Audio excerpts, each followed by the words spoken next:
জীবন। চরণ বুকে জড়িয়ে ধরে ক্রন্দন করলো চন্দ্রা। তারপর মাথার কাছে এসে কানে কানে শোনালো সেই মৃত সঞ্জীবনী মন্ত্র। মায়েরা, জগৎবন্ধু সুন্দর বলেছেন, দাপর যুগে যদি কেউ হরে কৃষ্ণ নাম করে থাকে তাহলে চন্দ্রাবলী করেছিল সেই নাম রাধারানীর কানের কাছে। রাধারানীর প্রাণ বাঁচানোর জন্য এই মহামন্ত্র যেটা আমরা জপ করি কলিযুগে, এই মহামন্ত্র চন্দ্রাবলী প্রথম বলেছিলেন ওই রাধারানীর কানে। হরে কৃষ্ণ কৃষ্ণ কৃষ্ণ হরে হরে, হরে রাম রাম রাম হরে হরে। যেই না এই মন্ত্র রাধারানীর কানের কাছে বললেন, অমনি দেখা গেল রাধারানীর নারী স্পন্দন এসেছে, নাকে নিঃশ্বাস এসেছে, চোখে পলক পড়ছে। অমনি চন্দ্রাবলী পিছন থেকে আস্তে আস্তে সরে গেল তার নিজের কুঞ্জে। আর রাধারানী যখনই চোখ মেলেছে কি দেখতে পেল? সামনে দেখতে পেল একটা তমাল গাছ। সখীগণ দেখছেন তমাল গাছ, কিন্তু কৃষ্ণ দেখছেন যেন সাক্ষাৎ কৃষ্ণ দাঁড়িয়ে আছে। কারণ সেই সময় তমাল গাছে একটা ময়ূর উঠেছিল, ওই ময়ূরের পালকটা দেখা যাচ্ছে। ওই ময়ূরের পালক দেখে রাধারানী ভাবছেন ওই তো চূড়া, কৃষ্ণের চূড়ায় ময়ূরের পালক থাকে, ওই তো ময়ূরের পালক। আর তমাল গাছের ডালপালাগুলো কালো হয়, ওই তো আমার কৃষ্ণ। তাই সম্মুখে তমালো তরু তরু দেখি, তরু দেখিবারে পায় রাই ধনি আমার সম্মুখে তমালো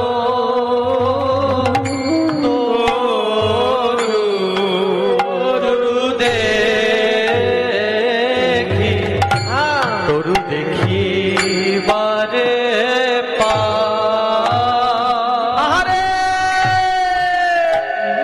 শিখি পুচ্ছ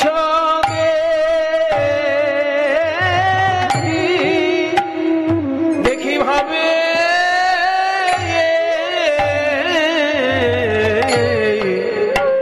এই বুঝি শ্যামরায়। আহারে শিখি পুচ্ছ দেখি বলে পরাণ বুঝি ওখানে দাঁড়ায়ে কেন, দাঁড়ায়ে কেন চিরয় অপরাধীর, অপরাধীর মতো ওখানে দাঁড়ায়ে কেন, দাঁড়ায়ে কেন চিরয় অপরাধীর মতো,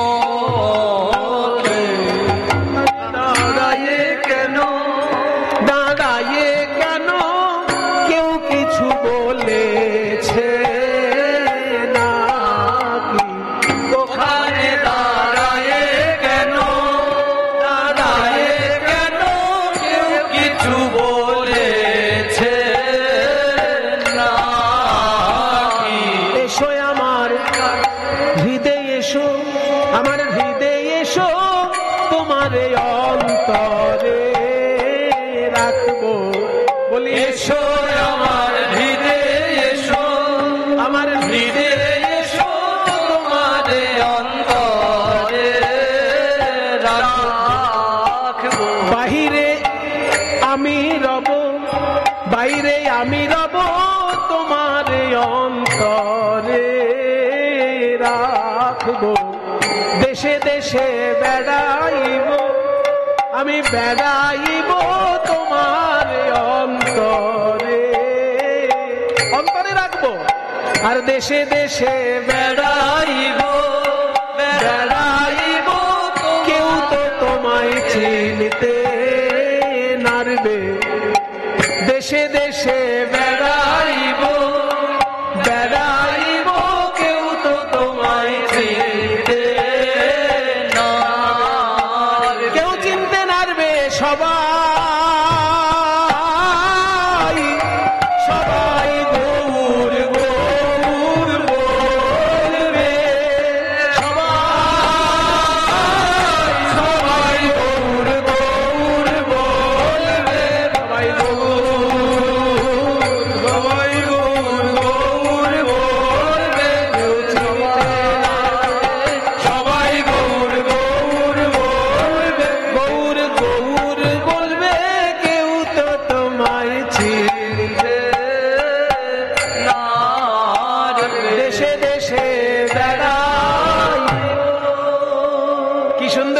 দৃষ্টান্ত দেখো। মানে তমাল গাছকে কৃষ্ণ মনে করে রাধারানী বলছেন, তুমি ওরকম লাজুকের মতো কেন দাঁড়িয়ে আছো, তুমি আমার কাছে এসো। মানে বৃন্দাবনের সখীরা তোমায় কিছু বলেছে? ও গোয়ালিনীদের কথা কিছু মনে করো, ওরা কিছু বলতে জানে? কিছু মনে করো না বধূ, আমার কাছে এসো। আমার হৃদয়ের মধ্যে তুমি থাকবে, আর আমি বাইরে যাব। আমি থাকবো বাইরে, তুমি থাকবে ভিতরে। দেশে দেশে আমরা দুজন এক হয়ে বেরোবো। কেউ চিনতে পারবে না তখন, কেউ চিনতে পারবে না। সবাই তখন তোমাকে গৌর বলবে, গৌর বলবে। বাইরে রাধা, ভিতরে কৃষ্ণ, গৌর রূপে দেশে দেশে বেড়াবো, কেউ তোমায় চিনতে পারবে না। যখন এই কথাগুলো আমরা শুনছি কলিযুগে বসে, তো ওই জন্য আমাদের কাছে বুঝতে সুবিধা হচ্ছে। কিন্তু ললিতা বিশাখা মনে মনে ভাবছেন যে রাধারানী কি প্রলাপ বকছে, রাধারানী প্রলাপ বকছে। গাছের সঙ্গে কথা বলছে, গাছকে কৃষ্ণ মনে করে কথা বলছে, এ তো ভালো জিনিস নয়। তাহলে রাধারানী বোধহয় উন্মাদিনী হয়ে গেছে। ওকে বাঁচানোর জন্য এখনই কাউকে মথুরায় যেতে হবে, তাই তো? এখনই কাউকে মথুরায় যেতে হবে। বৃন্দাবতী, তুই কি মথুরায় যেতে পারবি? তাহলে এখনই তুই রাধারানীকে প্রণাম করে মথুরার পথে যা। চিঠি লাগবে।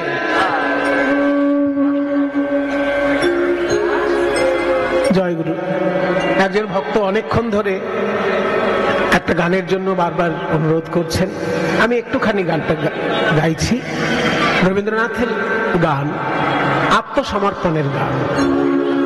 বৈষ্ণব জগতের মূল লক্ষ্যই তো আত্মসমর্পণ। কীর্তন জগতের শেষ কথাই হচ্ছে আত্মসমর্পণ। তাই রবীন্দ্রনাথের ভাষায় সেই আত্মসমর্পণ ফুটে উঠেছে। আমার মাথা নত করে দাও হে তোমার চরণ ধুলার তলে, সকল অহংকার হে আমার ডুবাও চোখের জলে। আমার মাথা নত করে দাও হে তোমার চরণ ধুলার তলে।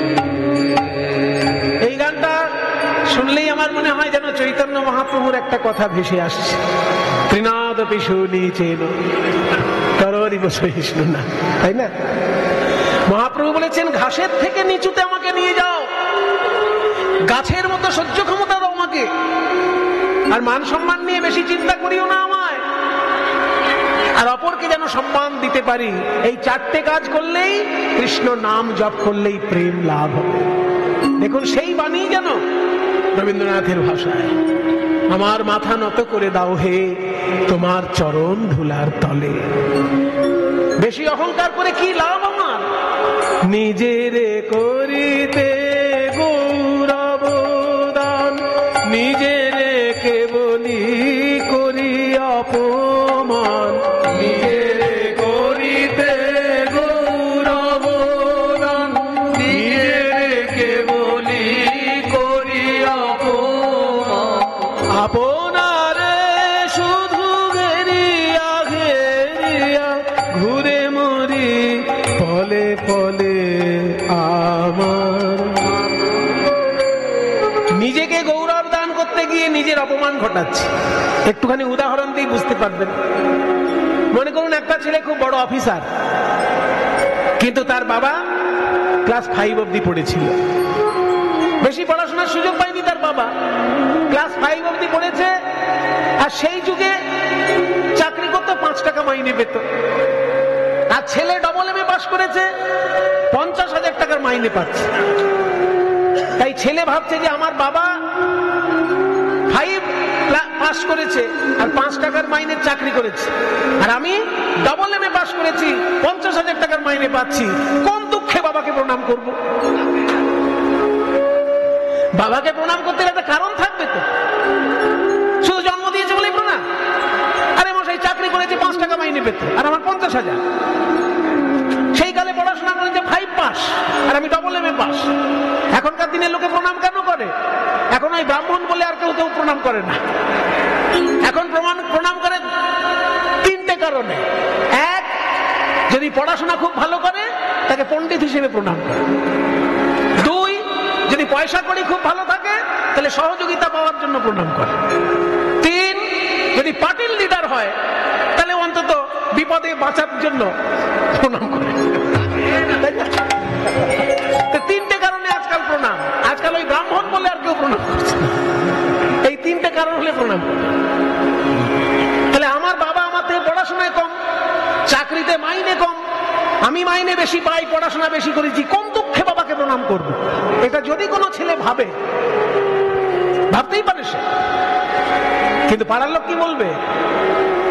বলবে ছেলেটার মাথাটা বোধহয়, পড়াশোনা করে বড় চাকরি করতে পারে কিন্তু মাথাটা গেছে। কেন না, তোর বাবা যেই কালে 5 পাস করেছিল সেই কালে ক্লাস 2 পাস করাই কঠিন ছিল, কারণ 30 কিলোমিটার হেঁটে গিয়ে স্কুল করতে হতো, আর তুই তো বাড়ির পাশে স্কুল পাচ্ছিস।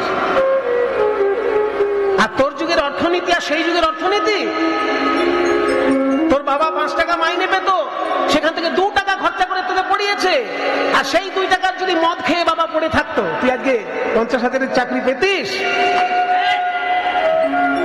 তাহলে তোর বাবা যদি ওই 2 টাকা তোর পড়াশোনার পেছনে খরচা না করে মদ খেয়ে পড়ে থাকতো, তাহলে আজকে তো তুই বড় বড় কথা বলতে পারতিস না।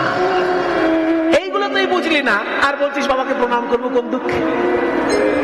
তাই কোন ছেলে যদি বাবার থেকে পণ্ডিত হয়, বাবার থেকে অর্থশালী হয়, সে যদি বাবাকে সম্মান না করে তাহলে নিজেকে গৌরব করতে গিয়ে নিজের অপমান করছে না? নিজেকে বড় করতে গিয়ে নিজেকে ছোট করছে না?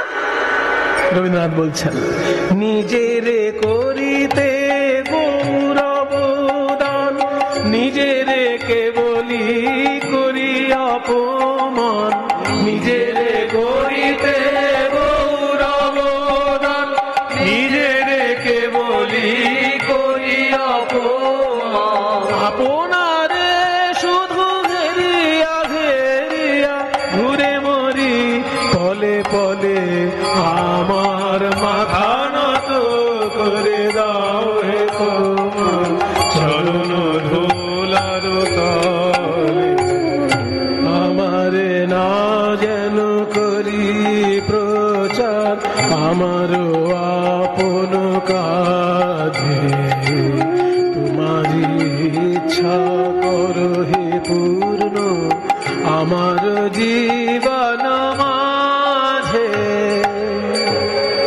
বৈষ্ণব জগতে একটা মূল্যবান কথা বলা হয়, আপন ইচ্ছায় জীব কোটি বাঞ্ছা করে, কৃষ্ণের যা ইচ্ছা হয় তাই ফল ধরে। আমি অনেক কিছু ভাবতে পারি, কিন্তু ঘটবে সেটাই যেটা ভগবান চাইবে। তাই কবিগুরু বলছেন, তোমার ইচ্ছা করো হে পূর্ণ আমার জীবন মাঝে। আমার জীবনে নানান ঘটনার মধ্যে দিয়ে তোমারই ইচ্ছাটা যেন প্রতিফলিত হয়। কি চাই তোমার কাছে জানো? চোখ বন্ধ করলেই যেন তোমার রূপ দেখতে পাই, আর চোখ খুললেই যেন পৃথিবীতে শান্তি বিরাজ করছে সেটা দেখতে পাই।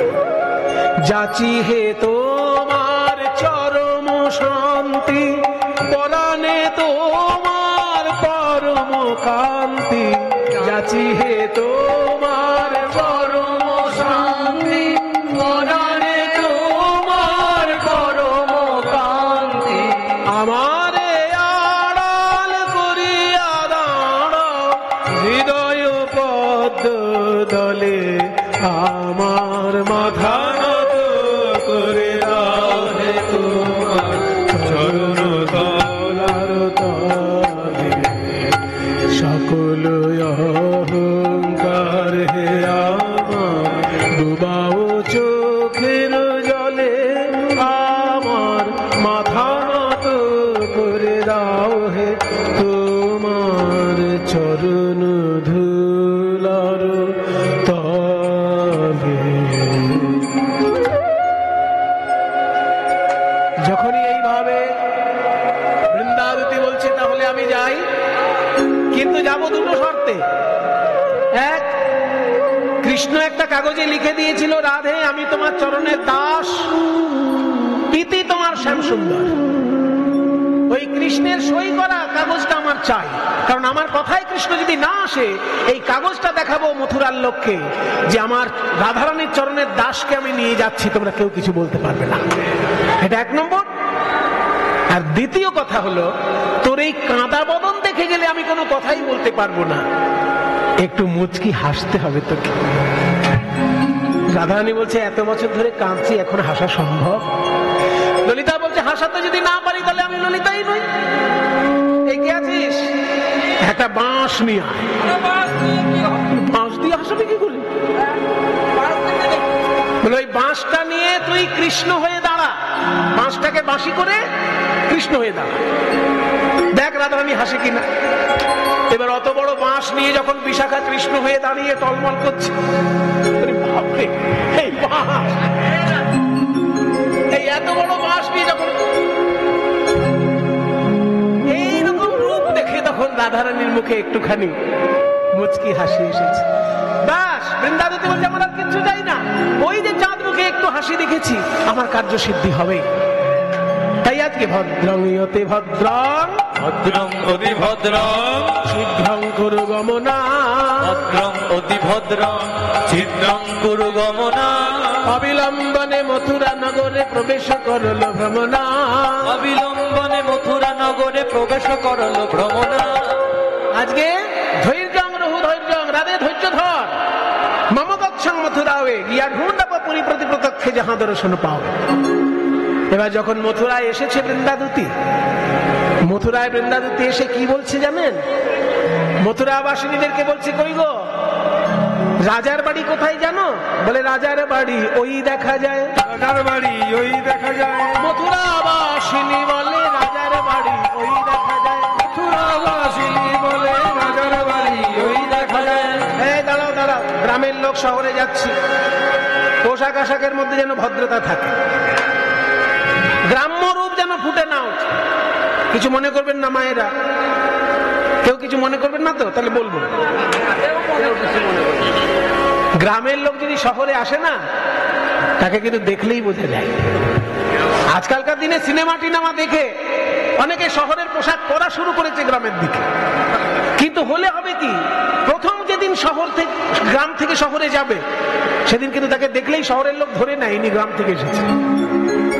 কিভাবে? এই দেখো, শাড়ি টাড়ি যা পরেছে একদম শহুরে, কিন্তু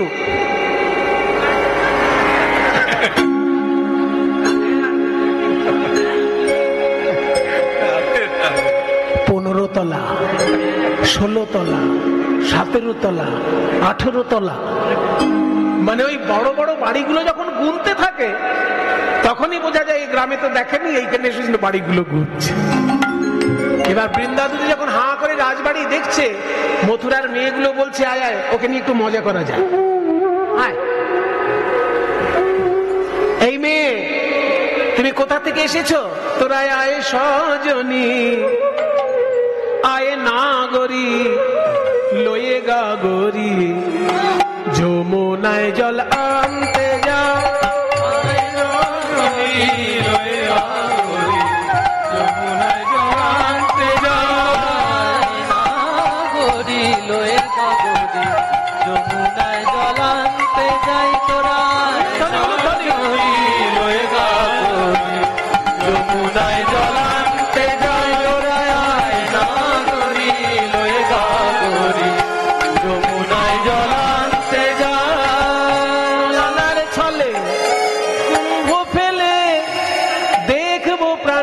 শ্যামরায় জলার ছলে কুম্ভ ফেলে দেখে প্রাণের শ্যামরা, আনার গরি লয়ে গাগরি, যমুনায় জলান্তে যায়, সাজরি লয়ে গাগরি, যমুনায় জলান্তে যায়। ও মা, এই দেখ, এই মেয়েটা কি সুন্দর দেখতে রে, যেন পরি, কিন্তু চলাফেরাটা যেন গ্রামের মেয়ের মতো।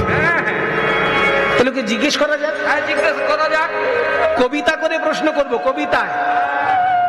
যদি কবিতায় উত্তর না দিতে পারে তাহলে আবার প্রশ্ন করব। পরিচয়ে বলো সতী কি নাম কোথা বসতি, হেথায় আগতি কি কারণে। ওগো যে হয় তোমার রূপ লাবণ্য, মনে হয় কোন রাজকন্যা, সেই ধন্যা যে তব জননী। ওগো সেই ধন্যা যে তব জননী। কবিতা করে প্রশ্ন করছে বাবা, পরিচয় বলো সতী কি নাম কোথা বসতি, হেথায় আগতি কি কারণে। যে হয় তোমার রূপ লাবণ্য, মনে হয় রাজকন্যা, সেই ধন্যা যে তব জননী। এবার বৃন্দাদতী মনে মনে ভাবছে এরা শহরের লোক, কিন্তু ভদ্রতা জানে না। হ্যাঁ, একটা নতুন লোককে দেখে কেউ কবিতায় প্রশ্ন করে? হ্যাঁ, বন্ধুত্ব অনেক দিনের হয়, তখন তার সঙ্গে মজা করে। নতুন লোককে কেউ কবিতায় বলে বলো তোমার নাম কি, বলো তুমি খাও কি, বলে? যখন আমাকে প্রশ্ন করেছে কবিতায়, আমি উত্তর দেবো কবিতায়। এরা আমায় ভাবে কি আমি গ্রাম থেকে এসেছি, কিন্তু আমার সব থেকে বড় পরিচয় আমি রাধারানীর চরণের দাসী। এটাই আমার সব থেকে বড় গর্বের বিষয়। শুনবে আমার উত্তর? আমার রূপ দেখে রাজকন্যা মনে করছো, তাহলে যে রাজকন্যার দাসী আমি, তাকে দেখলে তো মাথা ঘুরে পড়ে যাবে। নহি আমি রাজকন্যা নই, রাজকুমারীর দাসী হই। ঘর আমার হয় ব্রজপুরে, হলো রাজকুমারীর অচিন ব্যাধি, খুঁজিতে তার মহৌষধি। আসিয়াছি এ মথুরাপুরে, আমি আসিয়াছি মথুরাপুরে। কবিতাতেই উত্তর দিচ্ছে রে। আমরা ছড়ায় প্রশ্ন করেছি আর ছড়ায় উত্তর দিচ্ছে। তাহলে বেশি দিলে তো আবার আমরা বুঝতে পারবো না, বেশি ঘাটাঘাটি করতে যাস না, করবো না। তাহলে গদ্যে ফিরে আস। বাহ, তুমি তো খুব ভালো উত্তর দিলে গো। তুমি নাকি এক রাজকুমারীর দাসী, আর সেই রাজকুমারীর শরীর খারাপ হয়েছে, তার জন্য বৈদ্য খুঁজতে এসেছো। তো কি গ্রামে অজপাড়া গায়ে থাকো, সেখানে ভালো ডাক্তার বৈদ্য নেই নাকি? বলে শোনো, সেখানে ডাক্তারও আছে, বৈদ্যও আছে, কিন্তু রাজা হয়েও বৈদ্যগিরি করে এমন অভাব আমাদের গ্রামে নেই। শুনেছি তোমাদের যিনি রাজা কৃষ্ণচন্দ্র, তিনি নাকি আবার মাঝে মাঝে বৈদ্যের কাজ করেন। তখন ধমক দিয়ে বলছে, এই মেয়ে, রাজা সম্পর্কে উল্টো পাল্টা কথা বলছো। আমাদের রাজা বৈদ্যের কাজ করবে কেন? আমাদের রাজা কি পয়সার অভাব যে কারণ ঘায়ে মলম দিতে যাবে, কারণ ফোড়া ফাটাবে? বৃন্দাবতী বলছে, তোমাদের রাজা যদি বৈদ্য না হবে, বলবো হাটে হাড়ি ভাঙবো? তাহলে কুবজার কুজকে সারালো, কুবজার কুজকে সারালো, কুবজার কুজকে সারালো। রাজা যদি বৈদ্য, কুবজা